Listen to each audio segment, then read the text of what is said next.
Imagine you need to make $1,000. Would you rather land one big client project or wake up to 1,000 tiny sales that happened while you were sleeping? Most designers face this choice: sell your art as digital products or go full-time freelance. One is about creating a product once to sell infinitely. The other is trading your time and expertise for money, one client at a time. This isn't about mastering the pen tool.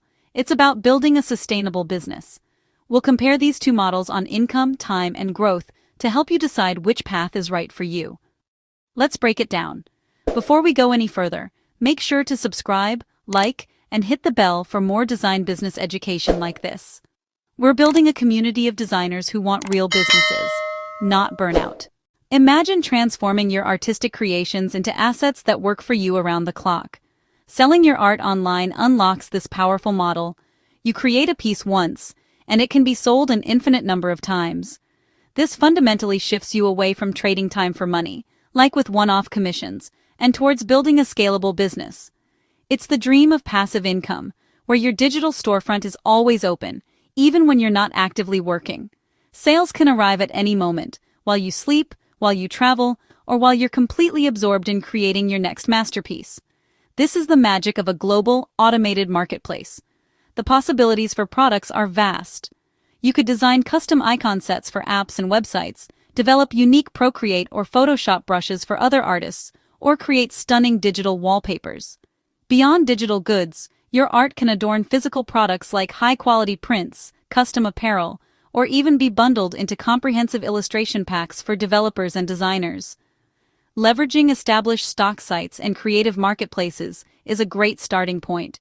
They bring a built-in audience searching for assets, but this convenience comes with trade-offs. Transaction fees cut into your profits, and you'll face intense competition from other talented creators. For physical goods, print-on-demand services are a game-changer. They handle all the logistics of production, inventory, and shipping, freeing you from the complexities of fulfillment. You simply upload your designs and collect a royalty when an item sells. As your portfolio of listings grows, your income potential becomes decoupled from the hours you work. Each new product is another potential stream of revenue, and over time, your discoverability compounds. However, the upfront effort is significant. You're not just an artist anymore. You must become a product manager, a savvy marketer, a customer service rep, and a data analyst. Success requires diligent trend research to see what's selling, defining a clear niche to stand out, creating compelling product previews, and maintaining a steady output of new work to stay relevant. It's a slow burn at first, but for those who persist, the long-term upside can scale far beyond what your own two hands can create in a day. Freelance is active income, custom work for specific clients and goals, logos, editorial pieces, character design, brand visuals, tailored deliverables. The payoff can be immediate and substantial on a per-project basis. As your skills and reputation grow, your rates can too. Strong relationships lead to repeat work and referrals, but feast or famine cycles and constant prospecting are real. You're also a salesperson, project manager, and negotiator.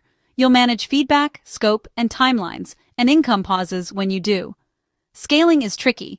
To earn more, you raise prices or work more hours. Both cap out. Money. Freelance often wins for immediate cash. One solid project can beat hundreds of micro sales this month. Time. Freelance requires constant presence. Online sales. Heavy upfront work, lighter ongoing. Growth. Freelance is linear. Products can compound.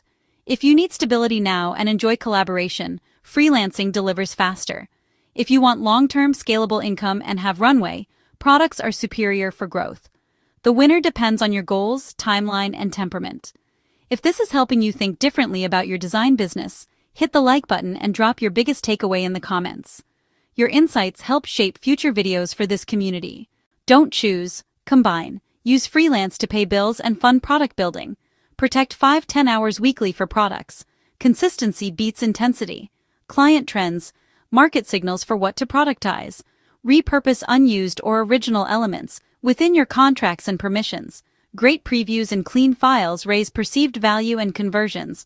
Multiple income streams reduce risk and smooth dry spells.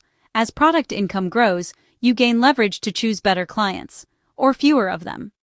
Eventually, products can surpass freelance income and buy back your time. Freedom is choosing how you spend your creative hours. So let's recap the core idea we've been exploring. Freelance work is fantastic for generating immediate cash flow and paying the bills. It's active, hands-on, and reliable. But selling digital products online is where you build long-term, scalable income that isn't directly tied to the hours you work. The hybrid model combines the best of both worlds. It gives you the financial stability you need right now from your client projects, while you strategically plant the seeds for future freedom with your own online shop. It's about building a more resilient, diversified design business. The biggest hurdle now isn't skill, it's inertia. It's so easy to get stuck in analysis paralysis, endlessly researching the perfect product or the perfect platform. But small, imperfect steps forward will always beat a perfect plan that never gets started. Action creates momentum. So here is your one action for this week. Make one simple digital product. Set a timer for 3 hours and commit to finishing it within that window. The goal is not perfection, it's completion. Need some ideas? Keep it simple. You could create a 5-icon mini set for a specific niche. Design one beautiful phone wallpaper, build a simple Procreate or Photoshop brush, or design one seamless pattern. Don't overthink it. Pick one and go. Then, before the day is over, create an account on a marketplace like Etsy or Creative Market and list it. Yes, today. Price it low, maybe just a few dollars. The goal here isn't to make a fortune overnight. The real win is gaining the invaluable experience of the entire process, from initial idea to a live, listed product. This first step is the most important one. Thanks for watching. If this video helped you, please share it with a fellow designer who's serious about building a real, sustainable business. And if you're ready to go deeper and accelerate your journey, visit TheDesignLemonade.com. There you can access our free tools, in-depth checklists, and more design business education to help you build the creative career you deserve.